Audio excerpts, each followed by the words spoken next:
The Persian Empire was one of the largest and most influential empires in the ancient world. Its story begins with Cyrus the Great, a charismatic leader who united various Persian tribes. These included the Medes, who had once held sway in the region. Cyrus's reign from 559 to 530 BCE marked the beginning of the Achaemenid dynasty, named after his ancestor. Cyrus was known for his military prowess, conquering vast territories and incorporating them into his growing empire. He took Babylon in 539 BCE, a significant victory that demonstrated the might of the new Persian power. Cyrus differed from previous conquerors in his approach to the conquered people. He was known for his tolerance and respect for local customs and religions. This earned him the admiration of many, solidifying his image as a benevolent ruler. A testament to his humane approach is the Cyrus cylinder, a clay artifact that proclaims his policies of justice and freedom. It is often considered the world's first charter of human rights. Cyrus's reign laid the foundation for a powerful and enduring empire. His successors would build upon his legacy, expanding the empire's reach and developing its complex administrative systems. The Persian Empire under Cyrus was not just a story of military conquest. It was a story of cultural exchange, tolerance, and a new order in the ancient Near East. After Cyrus's death, his son Cambyses II, from 530 to 522 BCE, ascended the throne. Cambyses continued his father's expansionist policies, conquering Egypt and bringing it under Persian control. However, his reign was marked by instability and rebellion. This paved the way for Darius I, also known as Darius the Great, from 522 to 486 BCE, to seize power. Darius faced numerous challenges upon his ascension, including revolts across the empire. Darius proved to be a capable administrator and strategist. He put down the rebellions, stabilized the empire's borders, and implemented crucial reforms. Recognizing the vastness of his domain, he divided the empire into provinces called satrapies. Each satrapy was ruled by a governor, known as a satrap, who answered directly to the king.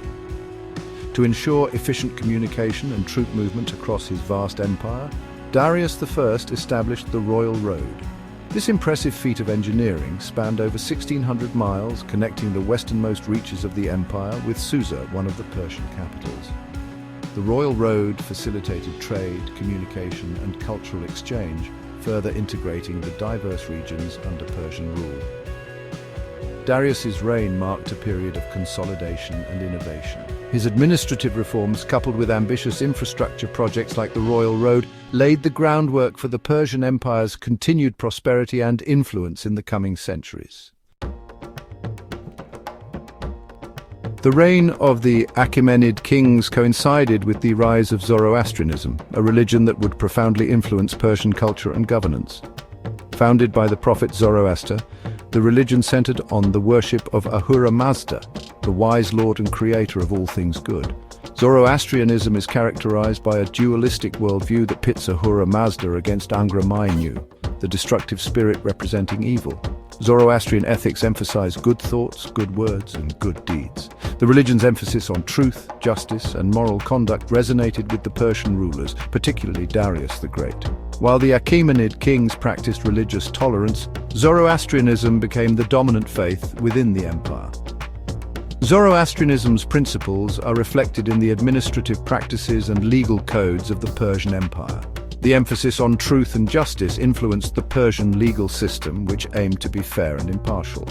Furthermore, the concept of free will, central to Zoroastrianism, encouraged the Persians to rule with a degree of tolerance towards their subject populations.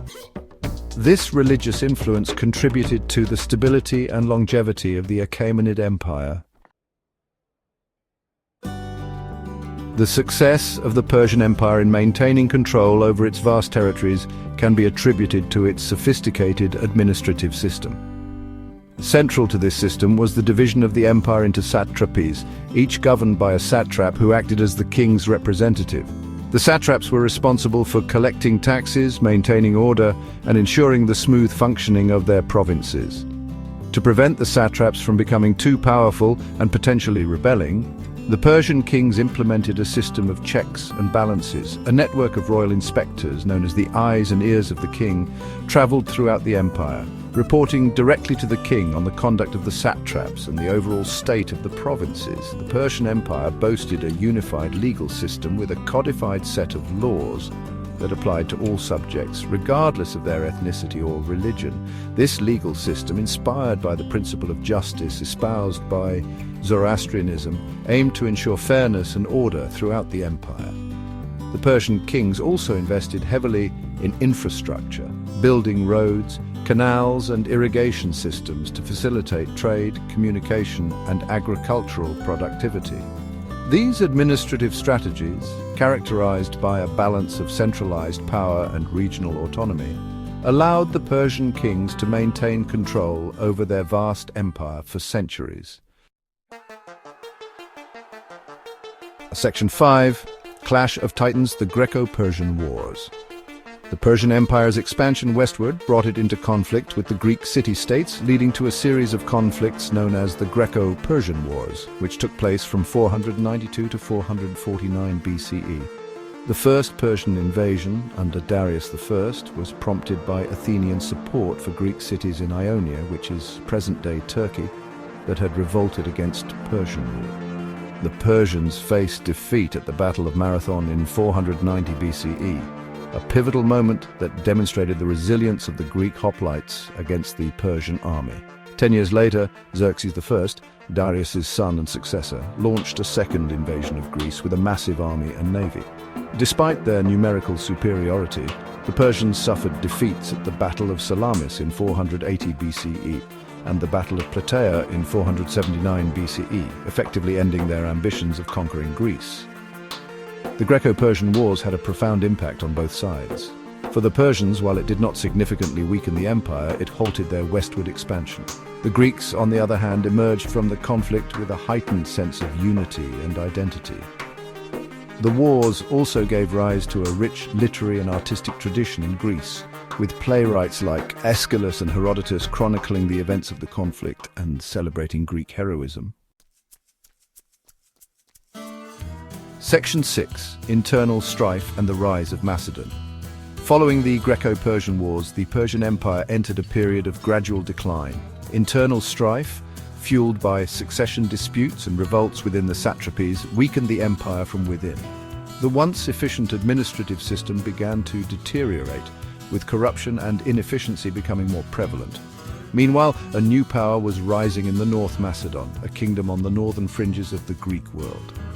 Under the ambitious and ruthless Philip II, who reigned from 359 to 336 BCE, Macedon underwent a period of rapid military and territorial expansion. Philip's military reforms, which included the creation of the Macedonian phalanx, a formidable infantry formation, transformed the Macedonian army into a powerful force. He conquered neighboring Greek city-states, bringing them under his control and forming the League of Corinth with himself as its hegemon. Philip's ambitions extended beyond Greece. He aimed to conquer the Persian Empire, avenging the Persian invasions of Greece a century earlier. However, his assassination in 336 BCE cut his plans short, leaving the task of conquering Persia to his son Alexander. Section 7. Alexander's Conquests: The Fall of Persepolis. Alexander III, better known as Alexander the Great, who lived from 356 to 332 BCE, inherited his father's ambition and military genius. In 334 BCE, after consolidating his power in Greece, Alexander launched his campaign against the Persian Empire with a well-trained and disciplined army. Alexander's army, though smaller than the Persian forces, was superior in terms of training, tactics, and leadership. He won a series of decisive victories against the Persians, including the Battle of Granicus River in 334 BCE, the Battle of Issus in 333 BCE, and the Battle of Gaugamela in 331 BCE. These victories shattered the Persian army and left the heart of the empire vulnerable. In 330 BCE, Alexander captured Persepolis, the ceremonial capital of the Persian Empire. The city was renowned for its splendor and architectural marvels, including the Apadana Palace, a testament to Persian wealth and artistry. Alexander's capture of Persepolis marked the symbolic end of the Achaemenid dynasty and the Persian Empire. Though Alexander's conquest was swift and decisive, it was not solely due to his military prowess. Internal strife, weakened leadership, and the defection of several satraps who saw Alexander as a liberator rather than a conqueror contributed to the Persian Empire's downfall. Section 8. The Legacy of Persia. An enduring influence. Despite its fall to Alexander the Great, the Persian Empire left an enduring legacy that continued to influence the political, cultural, and religious landscape of the ancient world. The Achaemenid Persians were pioneers in administrative organization, implementing a centralized system that effectively governed vast territories. The satrapy system, the network of royal inspectors, and the unified legal code served as models for later empires, including the Hellenistic kingdoms that emerged from Alexander's conquests.